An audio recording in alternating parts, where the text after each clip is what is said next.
So I started to practice 5x5 recently. I average around 25 seconds in 3x3.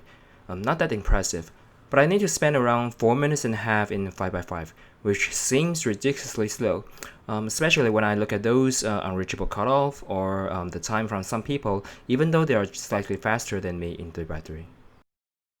But seems is a subjective term. While I know I have a lot to catch up on 5x5, I'm getting curious how most people perform when they spend say X seconds in 3x3. Therefore, I crawl every WCA competition in the last 2 years, and for each contestant, calculates its average time of all events he or she participated in that competition. So now I have massive data of how a person performs across events. Therefore, I can make a scatter plot of an event against another. I will not go through every pair of events. Instead, I will just show a couple of examples. Here's a scatter plot of time spent on 5x5 against 3x3. Each point means a person's performance on 3x3 and 5x5 in that competition. So I want to come up with some formula to estimate the time of 5x5 given the time of 3x3. R, lowercase r, here is the correlation coefficient, which states the relevance between the two events. 1 or -1 means a perfect linear relationship, and a 0 means they are not related linearly. The formula here is an estimation of time. For example, if people solve 3x3 in 25 seconds, you put the E1 as 25 there. And E2 will equal to 176, which means it usually takes almost 3 minutes to solve a 5x5.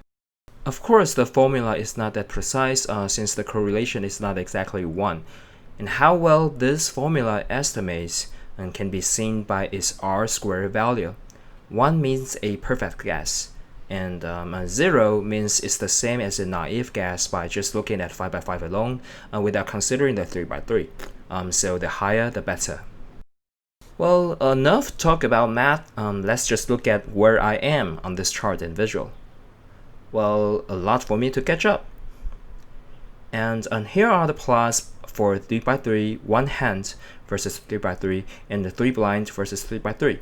While there's a high relationship between how people can solve one hand versus two hands, that's not the case at all for blind solving. So what does it mean to me? To be honest, nothing. It doesn't make me faster or slower. I still need to practice, find my bottleneck and fix, etc. To me, the question about how fast am I supposed to solve a 5x5 is kind of meaningless compared to the question how fast do I want to solve a 5x5. Having said that, simply playing around with the data is just fun, right? The codes and some scatter plots are at my GitHub, and the link is in the description. Hope you enjoy.